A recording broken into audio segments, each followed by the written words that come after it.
हर जुमा आपसे दरख्वास्त की जा रही है कि अकायद को आप समझ। गुज़िश्ता जुमा आपको बोले बदन है तो लवाजी में बदन भी होना। अल्लाह ये बदन कौन बनाए, जिस्म कौन बनाए? अल्लाह इस्लाम। तो जब बच्चा आता है दुनिया में तो हम क्या कहते हैं कि ये मेरा बच्चा है। आप बताओ इसमें आपका क्या है? हम लोग बोलते नहीं ये मेरा बच्चा है, बोलते नहीं आपका इसमें क्या बचा है, बोलो जरा सोचो। इस इंसान जब बच्चा दुनिया में पैदा होकर आता है इसमें आदमी क्या बोलते कहते इन मेरा खून बही, क्या कहते हैं? इन मेरा खून बही, खून मेरा खून है इसमें। कहते तुम्हारा खून कहाँ से आया? बाबा से आया। वो बाबा को किसका खून आया? होते होते जाओ। तो दोस्तों इस बच्चे में बचा कुछ भी नहीं है, सब उसी का है, ठीक है। अब इंसान है, जिस्म है, तो उसे क्या होना? खाना पीना होना होता है ना। अल्लाह इससे बेनियाज है, हमारे अल्लाह खाने पीने से बेनियाज है। अल्लाह बहुत बड़े, सब जने को बनाए, सब जने को बना को उन्होंने भी खाना शुरू करे तो क्या तो बचता? क्या जी? अल्लाह भी खाना शुरू करे तो क्या तो बचता? सब उसी का है। अल्लाह खाने से बेनियाज। ये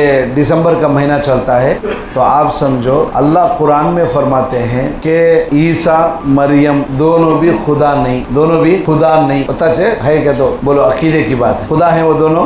खुदा नहीं। क्यों खुदा नहीं? मरियम से ईसा पैदा हुए और बीबी हन्ना से मरियम पैदा हुई और हजरत इमरान जो हजरत ईसा अलैहिस्सलाम के नाना हजरत सुलेमान अलैहिस्सलाम के खानदान के, बीबी हन्ना दाऊद अलैहिस्सलाम के खानदान औलाद में से, ठीक है। अब मरियम अगर खुदा है उनके बोलने के हिसाब से तो उनके बेटा ईसा अलैहिस्सलाम इन्हों खुदा कैसे हो सकते? मरियम खुदा है तो बेटा खुदा कैसा? अच्छा ये दोनों भी खुदा हैं तो फिर इनकी बीबी हन्ना और खुदा होना ना। खैर, तो अल्लाह कह रहे हैं कि ये दोनों भी खुदा नहीं हो सकते। कुरान में अल्लाह फरमाते ये दोनों खुदा नहीं बोलो। हमें क्या कि नहीं कैसा अल्लाह बड़ी क्या भी बात बोले नहीं, खाली एक बात बोले हैं। क्या बोल को? काना या खुलानी ताम, ये दोनों खुदा हो सकते नहीं। कहीं को तो ये दोनों खाना खाते हैं। क्या बोले कुरान है? तो ये दोनों खाना खाते हैं। क्या? अब खाना खाते का तो क्या है इसमें? खाना खाते का तो इसमें क्या है मसला? खुदा है, खाना खाते हैं। लेकिन अल्लाह कह रहा है कि ये दोनों खाना खाते हैं। इसका मतलब ये है खाना खाने वाला खाने का मोहताज है। खाने का मोहताज वाला खुदा कैसे होता है? जब खाने का मोहताज है तो वो जंगल का मोहताज, बारिश का मोहताज, जमीन का मोहताज, हल चलाने का मोहताज, रैतू का मोहताज,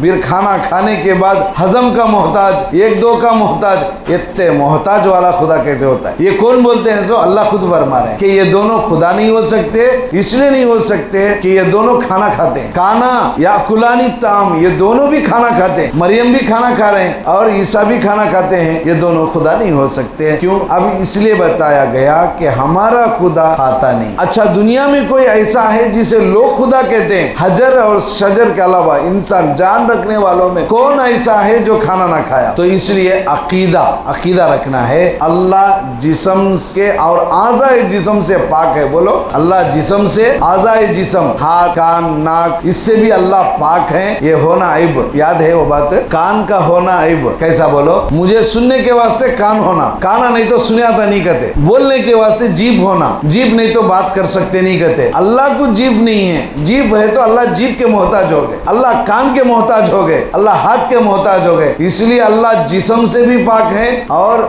जिस्म के आज़ा हाथ पैर का। अच्छा फिर एक इश्काल पैदा होता है कि कुरान में है ना क्या बोल को? अल्लाह यदुल्लाही अलल जमा, जमात के ऊपर अल्लाह की हाथ है, यानी जमात सब जने मिलकर जो काम करते हैं अल्लाह के हाथ है। तो उलमा ने फरमाया कि इससे मुराद अल्लाह की मदद है, अल्लाह की मदद है। तो आज याद रख लें दो बातें कि अल्लाह जिस्म से भी पाक है, आज़ाए जिस्म से भी पाक, ठीक है। लवाजी में जिस्म, बोलो लवाजी में जिस्म का तो जिस्म है तो खाना पीना पेशाब जरूरत है ना, उससे भी अल्लाह पाक। ये बात दिल को लगती है या ना लगो? क्या दिल को लगो ना लगो, इसके ऊपर ईमान लाए तो मोमिन हो सकते हैं। अगर इस पर ईमान नहीं लाए तो मोमिन नहीं हो सकते। अल्लाह